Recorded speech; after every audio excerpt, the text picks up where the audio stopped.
Hello everyone, today we are looking at the Syma X8HW. There are three different versions of this. This is the one that does Wi-Fi FPV, and it has a 1 megapixel camera. It's still titled as HD, but we'll have to take a look at that.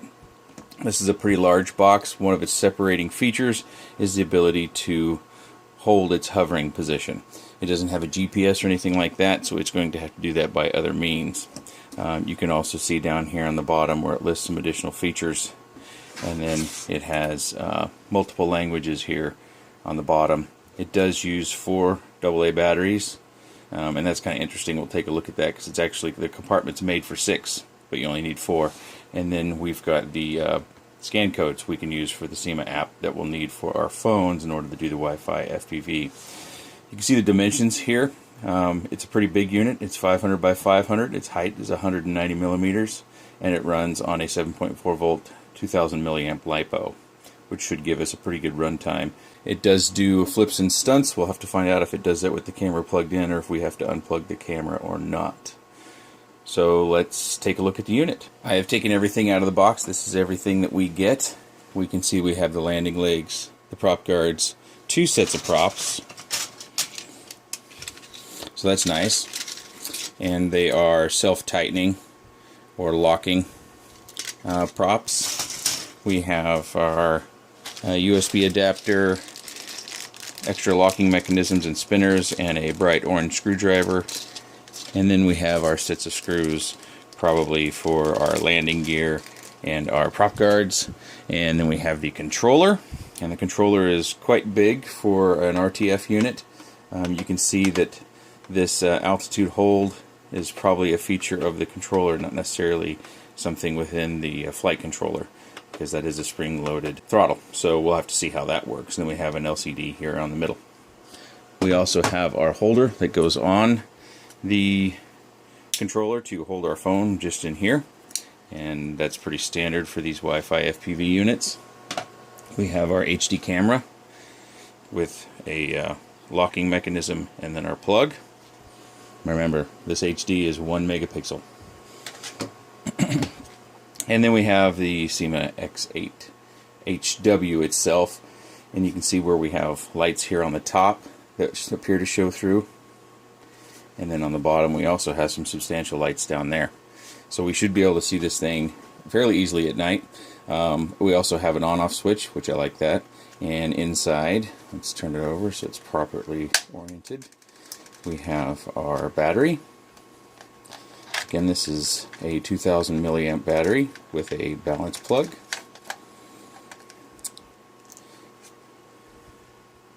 As it says right there. And has nice silicone wires. It's not the vinyl or plastic coated. And here you can see the connectors here. This compartment feels like it's not going to house a much larger battery, but possibly slightly larger. You can see in the top, hopefully, that there is a little bit of a gap, but not much. It's pretty snug. You're probably better off just staying with this size battery. Our charger here, looks like we have 2 lights. We have power, and then we have charging and charged. There's our balance lead, which it plugs into, and then this plugs into the wall, and inside this box is our wall outlet. Because I'm here in the US, so I have this plug. That plugs right in there, this into the wall, and we're all set to charge. Inside this box is also one key piece that, if we get over here to the English language, we see that calibration is done via both sticks down and to the right. So if you crash, you probably need to recalibrate, get hung up in a tree or land upside down or anything like that. You're probably going to need to calibrate before your next flight. Keep that in mind. It does come with a nice manual here, and it has multiple pages. It gives us all the information you need if this is your first machine. It also gives us the parts and part numbers that we can look for if we have any damage. And then we have a nice little exploded diagram here at the bottom and the dimensions. Let's get this assembled and take another look. First thing we'll do here is we'll take our controller and mount our Wi-Fi, which is very straightforward. You just simply slide it down to the top, press it down all the way. And it has a locking mechanism so it won't rotate on you. Just put your phone in there. We're all set. On the back side we need to add our batteries. And you can see here they've inserted some foam on 2 battery positions, and I believe those are either glued or have some stickiness of some sort to make sure you don't pull those out. Because you only need 4 and there's no battery tabs in there to accept power. So while you might be able to store extra batteries there, I don't think there's any value in that.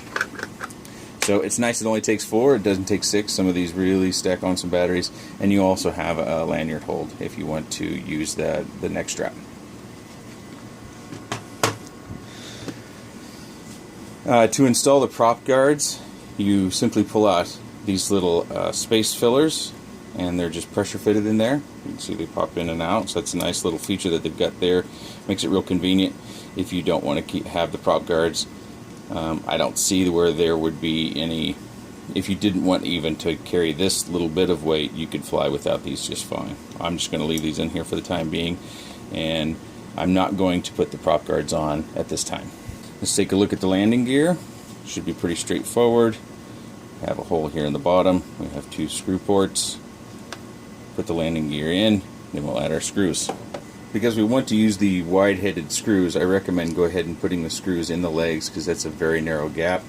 You'll probably need to use a pair of needle nose in order to put those in there, and then we can secure them down. While we have the belly exposed, let's take a look at the motors. And I've already removed screws from here and here. There's just the 2 holding this bottom pod in. We remove that, and we can see that the motors have plugs, so they're not hardwired in or anything of that nature. And we can also see the size of the motor. It's a fairly substantial brushed motor, so it should have plenty of torque and power. And motor replacement will be quite simple when you just purchase a new one and you plug it back in. While we have the motor pod replaced, let's go ahead and install the camera. This is the rear with the battery compartment, and we have our plug. It goes directly into this port, and this simply slides into the holding mechanism. If you need to release, there's a button here on the back. We press down on this button and we slide it forward. So this button is the locking mechanism. As you can see, as I press on it, this locking mechanism goes down. Let's move on to the propellers. Now let's put our propellers on. This should be quite simple. Propellers, they're quite large. They're actually kind of flexible, so I think that while this won't make for fast changing to direction, it sure makes these very durable. So it is my understanding, now that we have the block blade out, we just pop this down on here, slides on nice and easy. Put this back in place. There's a little tiny pin here, and we have extras in this bag in case you drop one on the floor and it goes bye-bye. And we just put it right inside this hole, spread it evenly, and then inside here is a little twist locking mechanism. We turn that, lock it down, and we put our spinner on, which doesn't feel like it goes down all the way.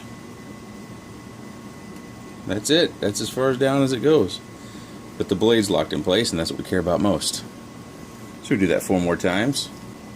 Alright, so it looks pretty good. We've got all the blades on, and if anybody was curious about the blades, if you pay close attention, you'll see that we have a B here. It's upside down in our view, and we have an A here.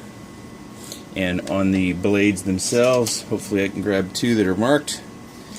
See where it says B1 and A2.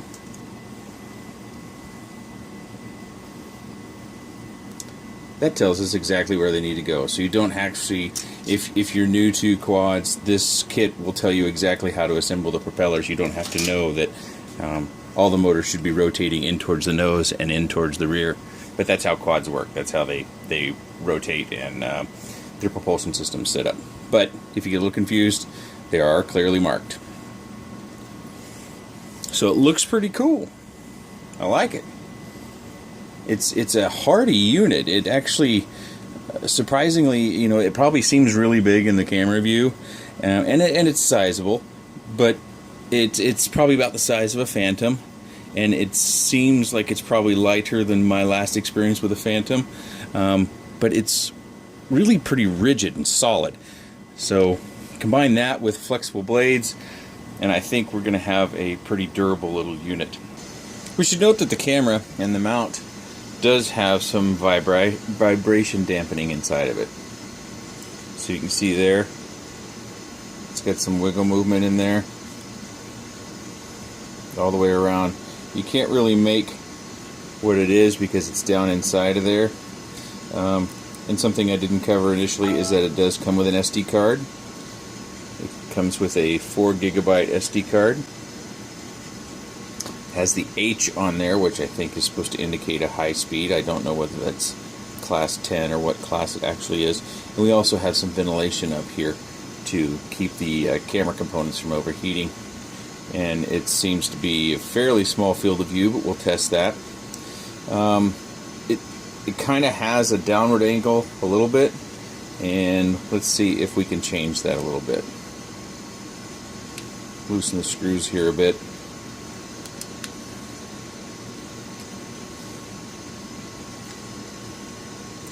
Doesn't seem to want to change angles, so let's go ahead and take it apart and see if it's even a possibility. Normally when a camera has angles it can change. It's got a system where you'll hear it click as you move it, and I don't feel that here. No, it does look like it's going to have a pretty static. If you look at that square, you can see that it's slightly angled, and that goes right into these slots that are also square. So the angle is going to be fixed, but we do have the vibration dampening. Let's take a closer look at the remote here. I've put the 4 batteries required inside. We turn it on, we get the flashing blue light, we go up, down, it thinks we're bound, and then that activates the LCD screen down here at the bottom. We have our signal. It tells us we're in mode 1, so we'll need to switch that. It tells us our battery levels. It also tells us our stick positions and our trim positions as well. Let's just do a bit of trimming here just to see.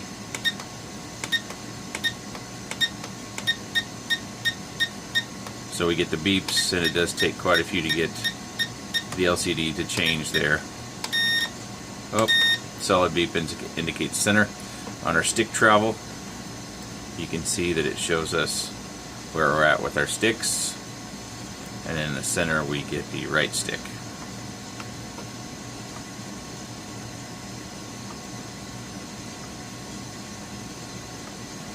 This shows us in mode 1, but this LCD indicates with our yaw that we're actually in mode 2. Also, we have the rate button here. We have 2 rates, high and low, and this button also indicates the headless function. So 2 beeps is the high rate, 1 beep is low. If we hold it in, we're in headless mode. And then that's when we go out of headless mode. On this side is the flip button, and then you press it in direction and it rolls or flips in that direction. This is in mode 1, and switching between modes should be relatively easy. It says in the manual to press the B button to the right. There's no label in the manual as to what the B button is, but I'm going to assume it's this one. So we're going to press this to the right, turn it on, there's our loud beep, and it switched to mode 2. So let's say you received yours in mode 2 and you want to fly in mode 1. Turn it back off. Now we're back in mode 1. So easy mode switching, nice little feature. Let's go out and fly. Okay, we're out here going to do a range test on the Syma X8HW. Need to get my phone set up, but that fence all the way down there is about 165 yards. So we are going to check to see what we can get out of this.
lost it now. It's about where that hill is that goes down. So FPV is gone. Let's see how far.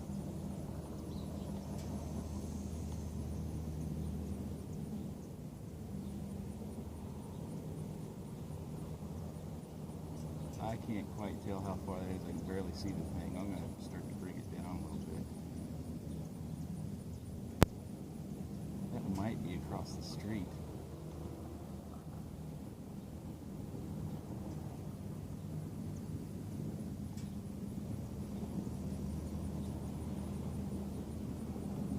It's just in front of the fence. I'm going to bring it down and land it.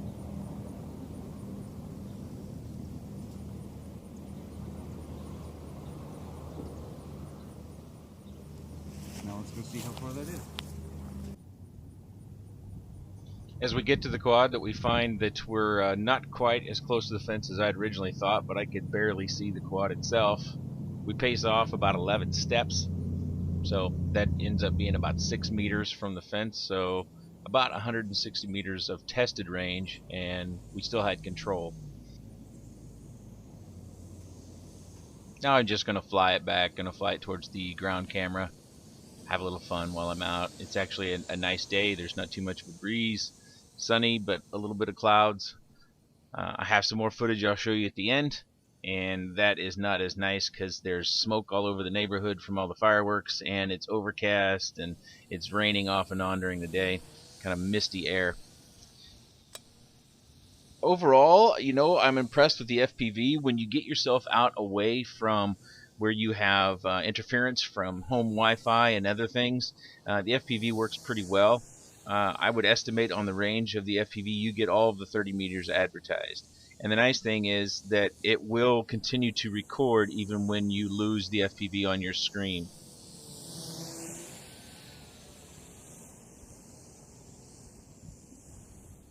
The image quality isn't too bad, but you are recording at 20 frames per second. Even though it has a resolution of 720p, it's not what we've come to know as high definition. The bit rate is substantially lower than 720p. You cannot do any flips and rolls with the camera attached, so you see here in a minute or two I go ahead and land it and I remove the camera. The altitude hold feature works surprisingly well. You can just take your hand off the sticks and it will take its last height and hold it. Sometimes it bobs slightly if you're watching real closely, but for the most part it stays where you left it.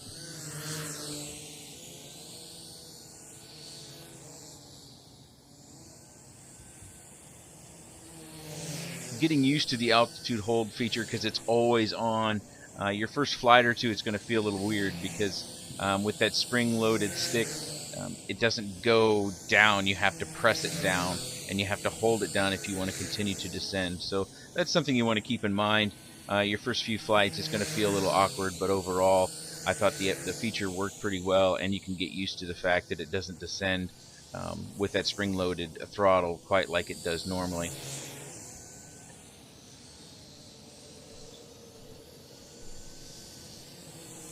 The controller feels pretty nice in your hands. I did initially in the video review talk about the controller was in mode 1 and I switched it to mode 2. But you're actually in mode 1 when it says mode 2 and you're in mode 2 when it says mode 1. So in order to do this flying, I actually needed to switch it back over to what the screen says is mode 1.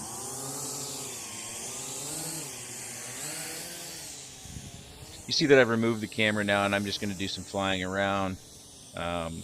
This ground footage isn't great because I get out of frame quite a bit, but it does give us a pretty good visual of how the quad flies. I like how it sounds. It sounds very almost Harley Davidson like in the motorcycle round. Sounds powerful. Sounds like it's going to give us lots of propulsion. And yes, I have crashed it a number of times and it has just come back for more. I haven't had any problems with any sort of damage to the quad. The two halves of the shell came slightly apart and I just popped it back together. I didn't even take any screws out. I just wedged a key in there of all things and pushed it back in. I've got some scuff marks on the spinners. I do suggest you leave the spinners on That will take some of the strain off the motor stems.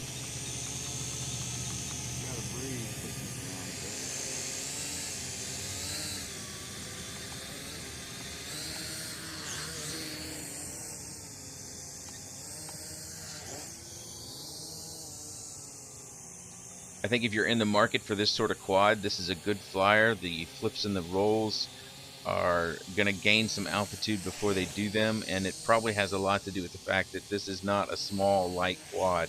This is a quad you're going to be able to fly in a pretty good breeze.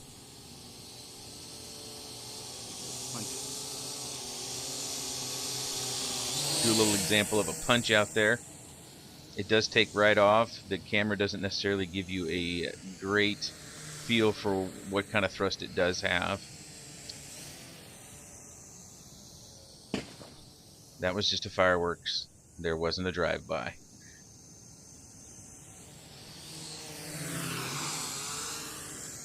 Now we got LVC.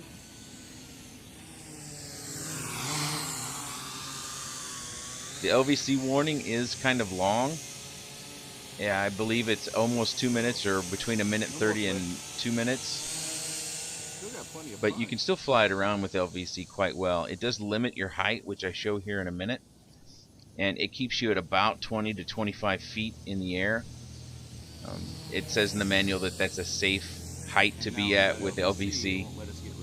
I never crashed it from that height, but that seems like, you know, it's going to fall pretty hard from that height. It does reach a point of the LVC where it actually lands itself. It actually came down a little bit. I'd say it's probably about 20, 25 feet.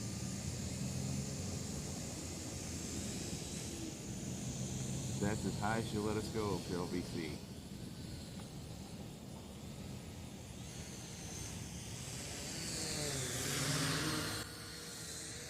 If you're in the market for a quad that has the ability to record video as also doing a little bit of sport flying, and if you have the space, this seems like a perfectly good quad. It's going to be robust. It's going to take, if you're just learning, it's going to take a few crashes. You won't be running out for parts all the time. It does come with extra propellers, and you can also put the prop guards on to help protect those propellers if you wish.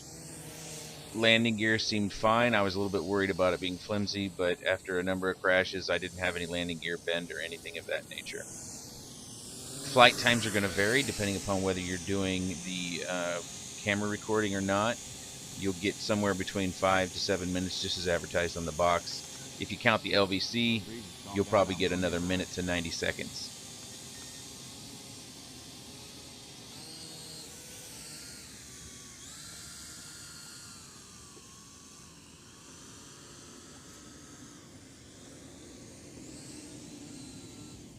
Altitude hold still works whenever you let off.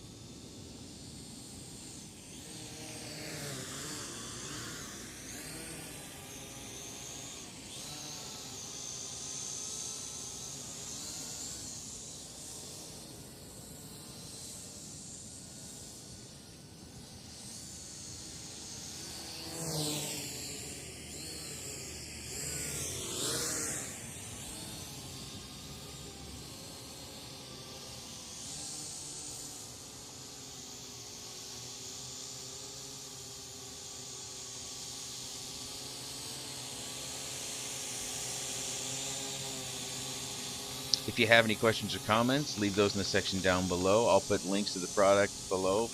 I'll leave you with some more flight footage of the cloudy, smoky day out in front of the house with the head cam.